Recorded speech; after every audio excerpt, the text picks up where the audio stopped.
श्री स्वामी समर्थ मंडळी. कर्नाटकचा एक व्यापारी 30 जूनला असाच गोव्याच्या कसिनोमध्ये गेला. तिथे गेम्स खेळला, सोबत मित्र होते त्याच्याशी बोलला आणि त्याच कसिनोमध्ये त्याची एका मुलीसोबत ओळख झाली. ओळख इतकी वाढली की ते दोघंही त्या रात्री एकाच रूममध्ये गेले आणि काही वेळाने त्याच रूममध्ये त्या व्यापाऱ्याचा मृतदेह सापडला. नेमकं घडलं काय? व्यापाऱ्यासोबत दिसणाऱ्या त्या मुलीला अटक कशी करण्यात आली आणि या मुलीची हादरवणारी स्टोरी नेमकी काय आहे?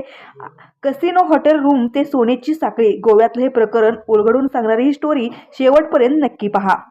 तर कर्नाटकच्या उडुपी जिल्ह्यातल्या मालपे गावात राहणारा संदीप सलियान, आधी तो कर्नाटकचे माजी मंत्री प्रमोद मधुराज यांच्या गाडीवर ड्रायव्हर म्हणून काम करायचा. नंतर त्याने ड्रायव्हर काम सोडलं आणि मालपे भागात स्वतः वॉटर स्पोर्ट्सचा व्यवसाय सुरू केला. या व्यवसायातून चांगलं उत्पन्न मिळत गेलं. संदीपकडे खर्चाला पैसे राहायला लागले.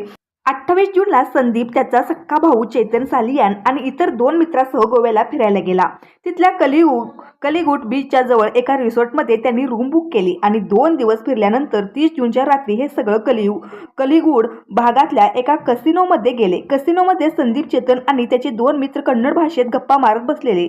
त्याच्या बाजूला टेबलला एक तरुणी बसली. त्या दोघांना कन्नडमध्ये बोलताना बघून ती त्याला टेबल जवळ आली. मी सुद्धा कर्नाटकचीच आहे, माझं नाव रूपश्री आहे, अशी ओळख करून दिली. आपल्या राज्यातली मुलगी गोव्यात भेटल्या या चौघांना तिच्याशी गप्पा मारायला सुरुवात केली.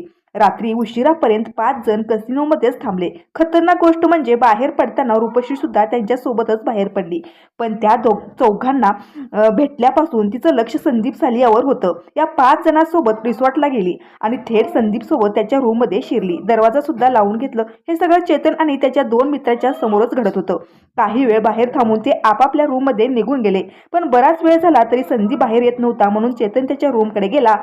तेव्हा रूम बाहेरून उघडीच होती. चेतनने आत जाऊन बघितलं तेव्हा संदीप त्याला विचित्र अवस्थेत पडलेला दिसला. त्याच्या गळ्यातली सोन्याची साखळी, हातातला ब्रेसलेट आणि बोटामधल्या सोन्याच्या अंगठ्या सगळं गायब होतं आणि सोबत आलेली रूपश्री सुद्धा गायबच होती. चेतनने लगेच रिसॉर्टच्या मॅनेजमेंटला बोलावून घेतलं.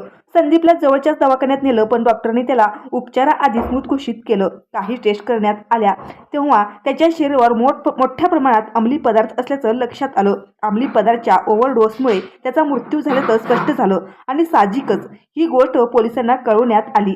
थोड्याच वेळात कलगुट पोलीस तिथे दाखल झाले.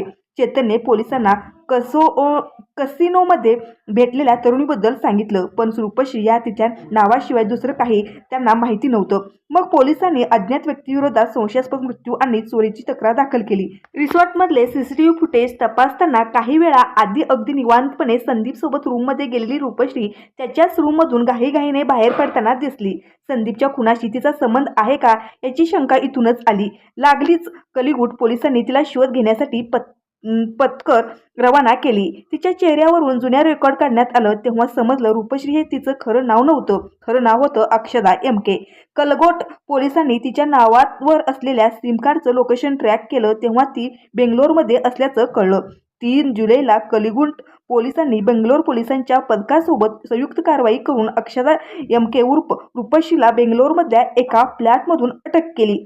तिने आपल्या या सगळ्याशी काहीही संबंध नाही असं म्हणत चटकायचा प्रयत्न केला, पण तिच्या गळ्यात संदीपच्या गळ्यातली सोन्याची साखळी होती. यावरून तिची भूमिका स्पष्ट झाली. पोलिसांनी तिच्या जवळून सोन्याचे काही दागिने, अंमली पदार्थाच्या पुड्या आणि कॅश जप्त केली. तिला बेंगलोरमधून गोव्याला आणल्यानंतर कलिगुट पोलिसांनी न्यायालयाकडून अक्षदा एम.के. उर्फ रूपश्रीचा 5 दिवसाची पोलीस कोठडी मंजूर करून घेतली. तिची चौकशी सुरू झाली आणि त्यातून धक्कादायक खुलासे होत गेले.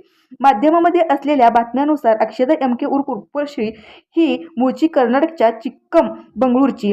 बेंगलोरच्या एका प्रतिष्ठित कॉलेजमध्ये MBAचं शिक्षण पूर्ण केल्यानंतर तिने लग्न केलं. तिला 2 मुली आहेत जी चिक्कमगळूरमध्ये शेती करणाऱ्या त्याच्या वडिलांकडे असतात.